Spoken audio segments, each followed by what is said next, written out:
Cricket में हमने सुना है कि इमरान खान आपके साथ क्रिकेट खेलते रहे, वो हमें थोड़ी सी हमारी क्लब जी बहुत बड़ी क्लब लाहौर की यंगस्टर क्लब जो है, मैं उसमें खेला हूँ। मुदस्सर नज़र, सलीम परवेज़, जुल्करनैन, अब्दुल समी, यानी एक लंबी लिस्ट है जिसमें हमारे प्लेयर्स जो है ना वो पाकिस्तान खेले हैं, टेस्ट क्रिकेट भी और बाकी जो वनडे और T20 भी। लेकिन फ़र्स्ट क्लास तक अल्हम्दुलिल्लाह मैं FC कॉलेज से, सिविल लाइन से, फिर क्योंकि लाहौर बोर्ड, पैटर्न ट्रॉफ़ी ये मैं ज़रूर खेला हूँ, अंडर 19 खेला हूँ। खान साहब के साथ भी हमें मौका मिलता था खेलने का और काफ़ी मैच खेले। अच्छा, आप ये बताएं कि इमरान खान साहब की जो बॉल है, बाउंस बड़ा मशहूर है, तो आप कैसे उसको टैकल करते हैं? देखें जी, वो तो ज़माना था उसका पूरा पीक का। लगत का एक वाक़या बड़ा मज़े का है कि हमारी सीनियर टीम उस वक़्त जो है ना वो मैच था जिमखाने के साथ, तो सारी जूनियर और हम लोग जो है ना वो सारे उस वक़्त के जो यंगस्टर है ना, वो हमारा मैच था। बड़े हम एक्साइटेड थे कि आज खान साहब के साथ अब जिमखाने में हमारा मैच है। तो हम लोग जब वहाँ पहुँचे तो खान साहब नहीं थे। तो अब बैटिंग ऑर्डर में कामरान और मैं ओपन हम करते थे। अच्छा। तो कामरान हमारे विकेट कीपर थे, बड़ा अच्छा बैट्समैन भी था। तो वो जब वहाँ गए तो कुछ सीनियर्स ने देखा कि जनाब खान साहब तो आए नहीं, तो उन्होंने कहा कि जनाब नहीं, बैटिंग ऑर्डर बदलें। हम लोग जो है ना वो, उनका ख्याल था कि खान साहब के आने से पहले हम जो है ना अभी पैड हो रहे थे, तो पता चला कि जनाब खान साहब जो है ना वो आ रहे हैं रनिंग करते हुए। अच्छा। तो अपनी गाड़ी जहाँ पार्क करते थे वहाँ से, तो उन्होंने कहा नहीं वो बैटिंग ऑर्डर वही रहे जो तो वो यानी इमरान खान के सामने आपको रखना चाहते फिर वो अल्हम्दुलिल्लाह नहीं, वो हमारी देखे यंगस्टर्स की तो ये कोशिश होती थी हमारे। अच्छा, वो मेरा वाकया कंप्लीट है कि फिर इमरान खान कैसे आपने सामना किया, वो वाला बताएं। वो असल में ना वो हम लोग, मुझे याद है कि दो प्लेयर थे, मैं और कामरान, मेरा ख्याल है कुछ 78 तक हम लोग गए हैं। अच्छा। तो उसमें ज़्यादा स्कोर तो कामरान का था, क्योंकि मैं बहुत बारी जो है ना वो लेने वाला, मुझे सबको पता था, ओपनिंग करता था और बड़े मज़े से मैं जो है ना वो खेलता था। तो कोई इतनी लंबी जो जैसे वो आजकल की क्रिकेट है उस तरह का नहीं था, हम लोग बड़ी स्टाइलिश और सीधा सीधा खेलने वाले थे। तो जैसे ही हम लोग आउट हुए हैं और उसके बाद मेरा ख्याल है कि टोटल 130 पे हमारी पूरी टीम जो है ना वो खान साहब ने यानी खान साहब उस वक्त जो अरूज में थे, खान साहब का तो वो बहुत अरूज था जी। खान साहब का उस वक्त बॉलिंग का जो स्टाइल था वो तो कमाल का, और दुनिया का उस वक्त आप देखें कि बैट्समैन, बड़े बड़े बैट्समैन दहलते थे उस वक्त। इमरान खान की जो उस वक्त की बॉलिंग की परफॉर्मेंस थी और जो उनका ख़ास तौर पे बॉलिंग का जो एक्शन था और स्टाइल था, वो तो कमाल ही था एक्शन। अस्सलाम वालेकुम नाज़रीन, मैं हूं आपका मेज़बान इजाज़ अहमद भट्ट और आप देख रहे हैं टीवी टुडे स्पेशल।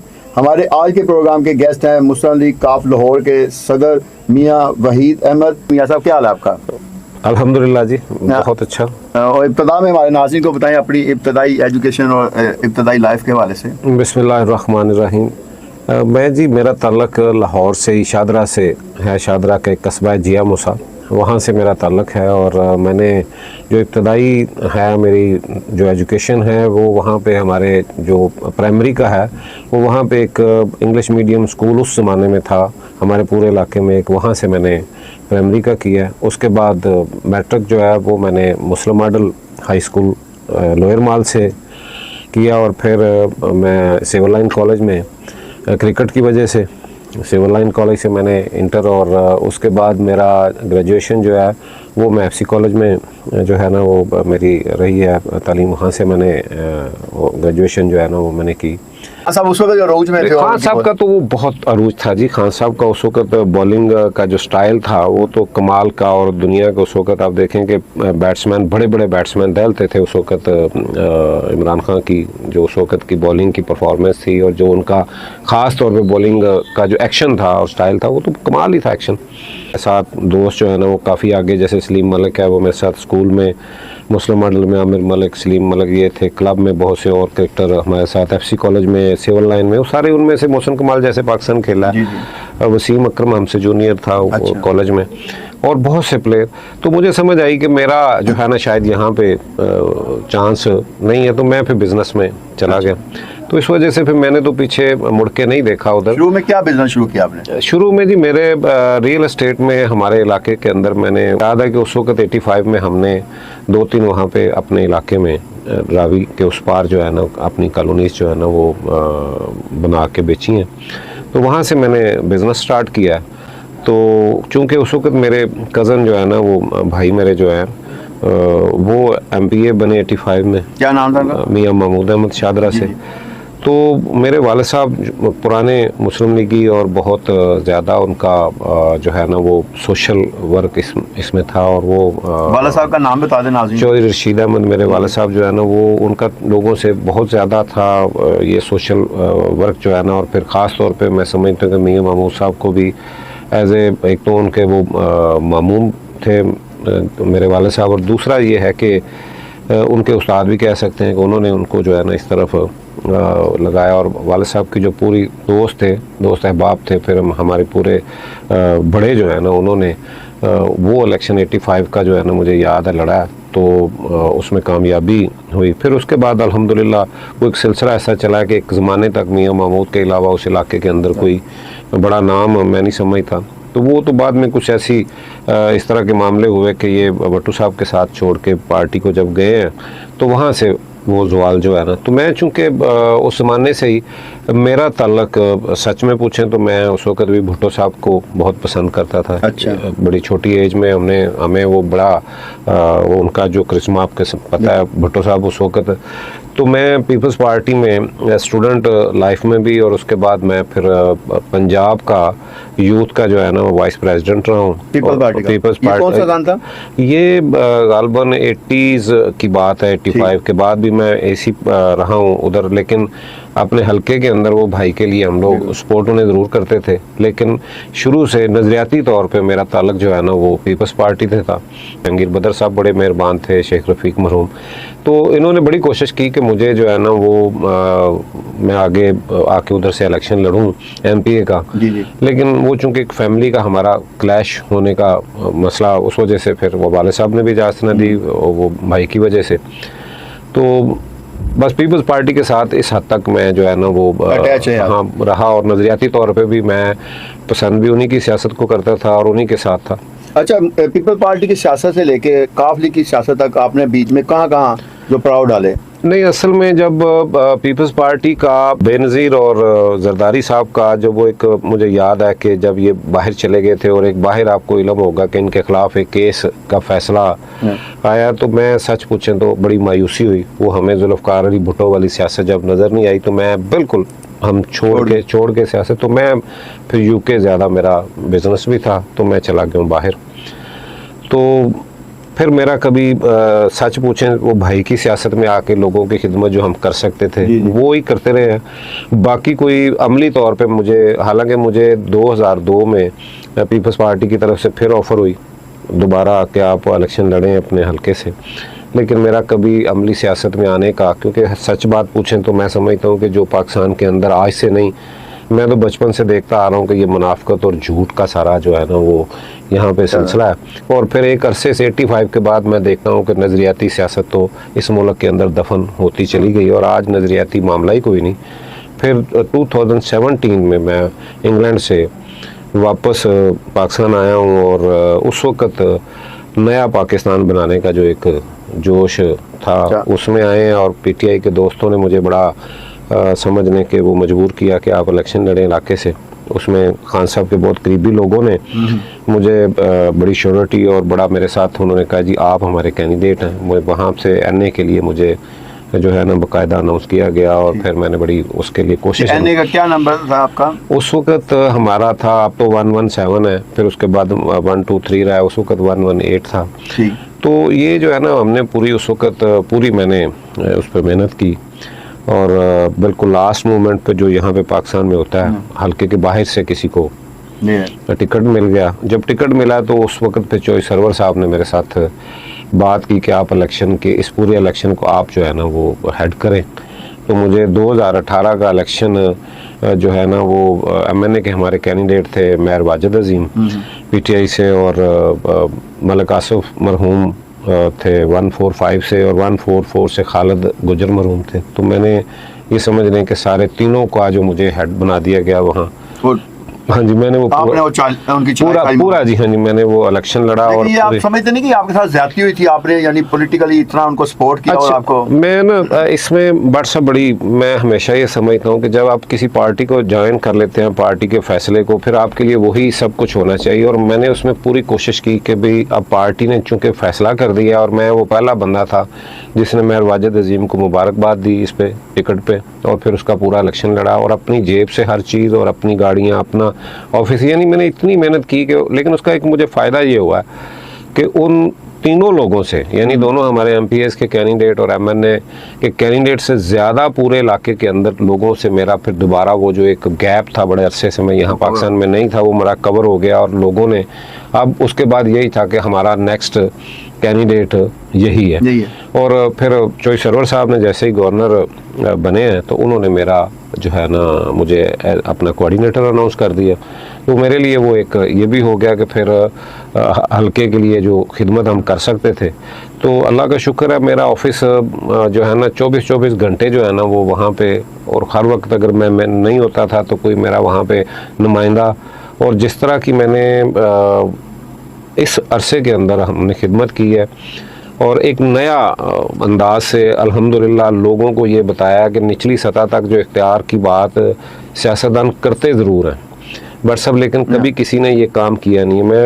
मैंने अपने पूरे हलके के अंदर उस वक़्त 1 2 3 के जो हमारे हलके थे, हल्का पूरे के 21 यूसीज मेरे आती थी हलके में। अच्छा, तमाम यूसीज की मैंने टीमें बनाई, उनके कोऑर्डिनेटर बनाए, उनके डिप्टी कोऑर्डिनेटर बनाए, उनके वासा के, वेबडा के, पुलिस के साथ, फिर LWMC के साथ, हर अदारे के लिए मैंने अलग से टीमें बनाई। और उनको जो है ना वो जाके बिठा के MDs के साथ, DGs के साथ, DIGs के साथ, यानी मैंने उनको पूरा हर बंदे को बाख्तियार, और गवर्नर हाउस में सब कैसे आने जाना था जैसे वो समझ लें कि अपने गली मोहल्ले में कोई जाता था, ये इस तरह से हमने उनको बाख्तियार किया। और लोगों ने ये माना है, और लोगों ने ये बात कहते थे मेरे हल्के के लोग कि ये पहला मौका है कि हमें अब पता चला है कि MP MNA के इख्तियार हम इस्तेमाल कर रहे हैं। यानी अल्लाह का शुक्र है मैंने बड़ी, लेकिन उसमें भी बड़ी मायूसी ये हुई कि हमारी बाकी पार्टी के लोग, हालांकि देखें वो PTI का तो बिल्कुल एक नया पाकिस्तान का नए एक तब्दीली का नारा था, लेकिन वहाँ पे भी ये बर्दाश्त नहीं था कि कोई बंदा ये काम करे। अच्छा मियां साहब, ये बताएं कि जो चॉइस सरवर साहब के साथ आपकी बॉन्डनेस आप जो जुड़े हैं, तो आपने उसके बाद उनको छोड़ा नहीं है, अभी तक ये आपकी जो है ना वो दोस्ती भी कह लें, तल्लुक भी कह लें, बड़ा मजबूत है। इसकी क्या वजह है? चौधरी सरवर साहब के साथ आपकी इतनी क्यों अटैचमेंट? अच्छा, मैं भट्ट साहब इसमें बड़ी जो अहम बात है ना कि एक बड़े अरसे से ऐसी जो सियासत का जिस तरह की मैं चाहता था कि यार बड़ा साफ़ सुथरा सा कोई बंदा हो, जहाँ पे जो पाकिस्तान के अंदर एक गाली गलोच वाला, झूठ वाला जो यहाँ पे कल्चर है, एक मुनाफकत और पूरी जो है ना वो समझ लें कि रियाकारी वाला काम है ना, सियासत के अंदर यही है। मैंने चॉइस सरवर में ये चीज़ें नहीं देखी। चॉइस सरवर को मैंने कभी किसी बंदे के पीछे, मैंने उसको कभी कोई उनके लिए, किसी बंदे के लिए कोई इस तरह के अल्फाज मैंने नहीं सुने। साफ़ सुथरी बात करते हैं, साफ़ सुथरे आदमी। और दूसरी बात यह कि करप्शन वाला कोई उनके अंदर कोई इस तरह की बात नहीं थी।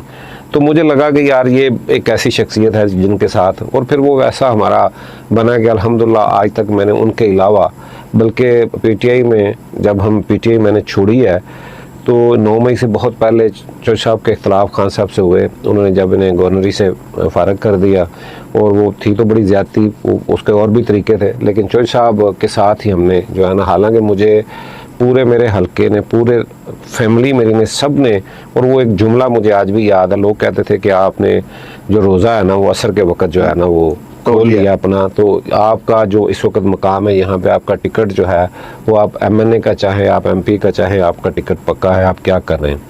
तो लेकिन मैंने चौधरी साहब के साथ एक अफजेन वफादारी रखी, और उनके साथ इधर आ गए काफ लीग में। तो चौधरी साहब ने काफ लीग को भी बड़ा, जब आए हैं तो इतना ज़्यादा वहाँ पे काम किया है, इतना ज़्यादा मेहनत की कि हमारे वहाँ पे इतनी रौनकें, और ख़ास तौर पे मेरा पूरा हल्का, मैं आज भी शुक्रगुजार हूँ, और मैं समझता हूँ कि मैं उनका कर्जदार हूँ कि उन्होंने ये नहीं देखा कि पॉपुलैरिटी किसकी है, उन्होंने ये नहीं देखा कि आने वाली हुकूमत किसकी होगी। उन्होंने मेरे साथ, उन लोगों ने, वो मेरा जो मेरी उनके साथ एक ताल्लुक़ था, जो प्यार रहा है, वो मुझे प्यार उन्होंने वैसे ही देते हुए मेरे साथ सारे के सारे दोस्त, हालांकि वो ज़्यादा लोग PTI से मोहब्बत उनकी खान से थी, लेकिन मेरी ज़ात के लिए उन्होंने हमारे साथ आए हैं और बड़ा साथ दिया। और एक वक्त था कि लगता था कि जैसे काफ लीग को दोबारा एक ज़िंदगी जो है ना वो उसमें जान पड़ गई है। मुस्लिम लीग हाउस में हमारे पास जगह नहीं होती थी बैठाने की लोगों को, इतने ज़्यादा सारा दिन हमारी मीटिंग इस तरह से रही हैं। लेकिन फिर 9 मई होता गया और इस मुल्क की पूरी सियासत जो है ना वो बदल के रह गई। अच्छा मियाँ साहब, ये बताएं कि जो चौधरी सरवर साहब है वो पहले नून लीग की हुकूमत में भी गवर्नर रहे, फिर पीटीआई में भी गवर्नर रहे, अब वो दोनों उन्होंने पार्टीज भी छोड़ दी, तो उनको तो आगे क्या नजर आया काफ लीग में? तो काफ लीग का आगे मुस्तकबिल क्या है, जो आइंदा इलेक्शन है उस वाले से हमारे नाज़रीन को बताएं। असल में ना देखें, वो उन्होंने सियासत की बाहर की, वहाँ पे एक पार्लिमानी जो निज़ाम के अंदर आप देखें कि एक तंजीम पार्टी की होती है, पार्टी के फ़ैसले होते हैं, वहाँ पे कोई फ़र्द वाहिद फ़ैसला नहीं करता, वहाँ पे ख़ानदानों की सियासत नहीं है। वो यही सोच के उन्होंने यहाँ सियासत शुरू की थी। नून लीग में भी उनके इख्तलाफ जो हुए वो भी साहब के सामने, और पीटीआई के अंदर भी आप देखें कि एक बंदा है जिसका फ़ैसला है आज भी जो कुछ करना है।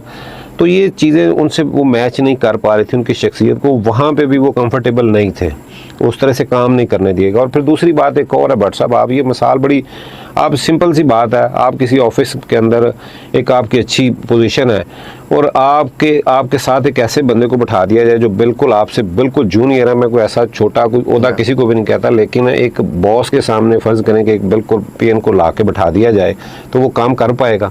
अब मुझे ये बताएं कि एक तरफ गवर्नर हो और वज़ीर आला जिसके पास इख्तियार है, उस बेचारे को पता ही का नहीं है, तो उसके यानी इनके ऊपर ला के बैठा दिया है। और जो बल्कि मैं समझना कि पीटीआई का असल जो बेड़ा गर्क हुआ है, जो पीटीआई की सियासत का सत्यानाश हुआ है और इस पंजाब का जो हाल हुआ उस वक्त, वो था एक खान साहब का वो फैसला, और यानी बुज़दार को लाने का। और फिर उसके बाद पार्टी के अंदर लोगों की आप देखें कि ये वो पार्टी जो तब्दीली की बात कर रही थी, ये वो पार्टी जो नज़रियात की बात कर रही थी, ये वो पार्टी जो दोनों ख़ानदानों की या दो इस मुल्क के अंदर दो पार्टियों के सामने एक नई चीज़ लेके आने वाली, जहाँ पे पढ़े लिखे लोग थे, किसी बंदे ने ये जुर्रत नहीं की कि वो खान साहब के सामने खड़े होकर कहें कि जनाब ये आप फैसला गलत कर रहे हैं। यहाँ पे ये मसला है कि खान साहब जो फैसला कर दें उन्होंने कहा जी ठीक है जी, इसके आगे कोई बात नहीं। जरदारी साहब को फैसला कर दे, उसके आगे कोई बात नहीं।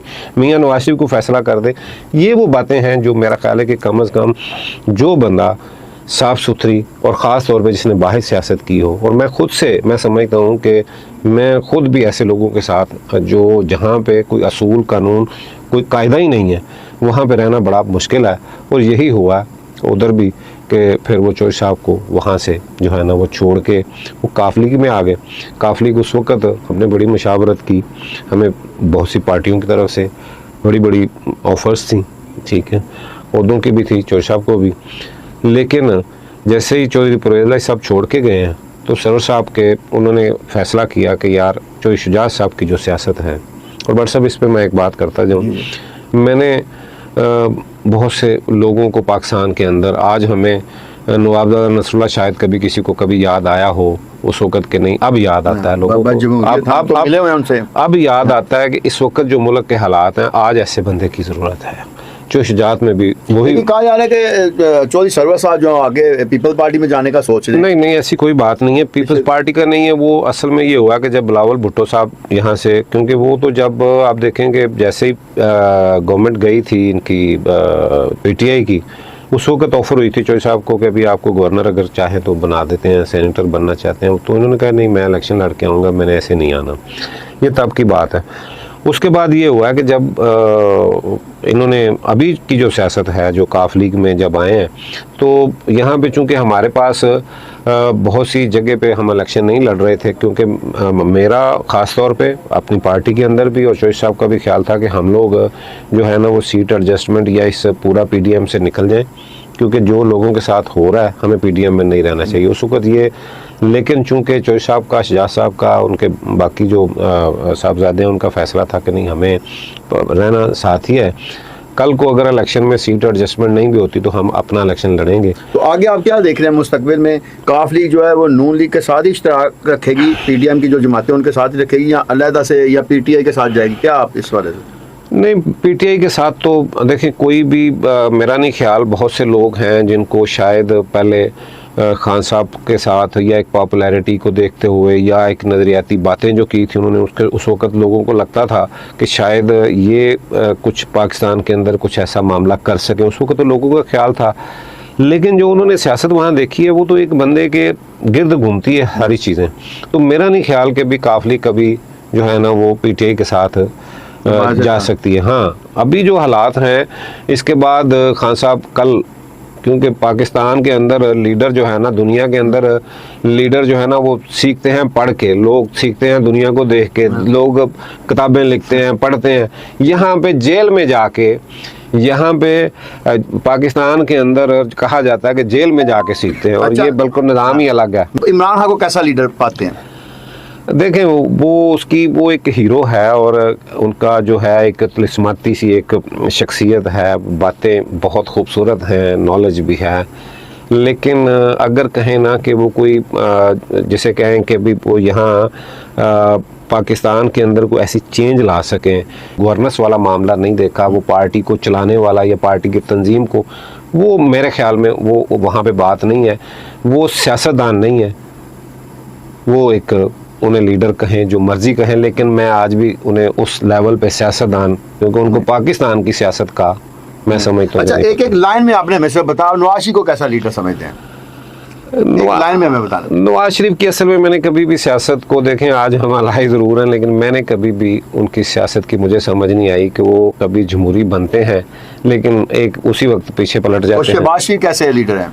तो सियासतदान कहें, लीडर वाला तो मामला उन्होंने कभी किया ही नहीं। वो तो जिनकी बात करते हैं उसके बाद लीडरशिप तो खत्म होगी ना। और मुस्तकबिल में जो दो सियासतदान है, एक मरियम नवाज और बिलावल भुट्टो, इनको वन लाइनर कहेंगे इनके बारे में? ऐसे मैंने बिलावल से मुझे मौका मिला है जी, कोई चॉइस सरवर साहब के साथ 2-3 मरतबा बैठ के, मुझे उनमें बहुत नज़र आता है कि वो पाकिस्तान के लिए, वो उसको अगर फ्री हैंड दिया जाए, उसको पार्टी जैसे वो चाहता है कुछ करने दिया जाए, तो उसके अंदर वो अपने नाना वाली, माँ वाली कुछ चीज़ें मौजूद हैं। अच्छा। लेकिन मुसीबत ये है कि यहाँ पे वो जो उसके ऊपर एक वो जो अंकल्स और फादर का जो सारा एक उनका है मामला, वो जिस तरह की सियासत यहाँ पे आप देखेंगे, यहाँ पे तो पता है सबको कि कबूलियत की जो है ना, वो मकबूलियत और कबूलियत वाला जो मामला है, ये सारे के सारे कबूलियत के पीछे सारे जा रहे हैं। तो मरियम नवाज की सियासत को कैसे पाते हैं? मरियम नवाज की सियासत असल में जी, मैं मियाँ साहब की जैसे पहले आपने बात की और मरियम की बात की कि आज भी 20 साल पीछे खड़े हैं, ये माजी में हैं, ये आज भी ये फ्यूचर में। और खान का यही फ़र्क है इनसे, खान लोगों को अगले 50 साल की बात सुना रहा है, जिस वजह से अट्रैक्ट हो रहे हैं लोग उसकी तरफ। लोग आज वो कर नहीं पाए वो सब कुछ, लेकिन वो लोगों को अगली बात जो है ना, अगले 50 साल की जो आने वाले वक्त की फ्यूचर की बात बता रहा है, जो दुनिया जहाँ जा रही है वो बात बता रहा है। ये आज भी 20 साल पुराने, वही आज भी लैपटॉप और वही आज भी चीज़ें, आज भी पाकिस्तान के अंदर कोई ऐसा काम नहीं हो रहा जिससे ये कर्जे लेके बार बार जो है ना, और ये पुल, गलियाँ, सड़कें, ये ना कहीं किसी मुल्क की तरक्की की कोई अलामत है, ना यहाँ तरक्की होती है। इस तरह से तरक्की के लिए आपको एक रोड मैप देना होगा, आपको एक प्रोग्राम देना होगा, आपको लोगों को सच बताना होगा, आपको यहाँ पे माशी इनकलाब के लिए कुछ करना होगा, आपको लोगों को आज आपकी ताकत जो है यूथ, आज उसको आपने स्किल्स जो है ना, आपने उसको एक कोई काम सिखाना है। आपने आज तक यहाँ पे इनको वो काम सिखाया ही नहीं है। बताएं कि मौलाना फजल रहमान की सियासत को आप कैसे बताएं मुख्तसर अंदाज में, क्योंकि हमारे प्रोग्राम का वक्त बिल्कुल ख़त्म होने वाला है। मौलाना साहब का जी, मैं समझता हूँ कि हर चीज़ को समझते हैं, लेकिन सियासत के अंदर, पाकिस्तान के अंदर जिस तरह से हो रहा है, कोई बंदा भी नज़रियाती, कोई बंदा भी असूल की नहीं, सिर्फ ये देखते हैं कि मेरा मफाद कहाँ है, और मौलाना भी यही देखते हैं कि मेरा मफाद किधर है। जी मियाँ साहब, आपका बहुत शुक्रिया, आपने टीवी टुडे को टाइम दिया। इसके साथ ही नाज़रीन, हमारे प्रोग्राम का वक्त ख़त्म हो रहा है। आइंदा किसी नई शख्सियत के साथ दोबारा हाज़िर होंगे। उस वक्त तक के लिए अपने मेज़बान इजाज़त में बट को इजाज़त दीजिए। अल्लाह हाफ़िज़।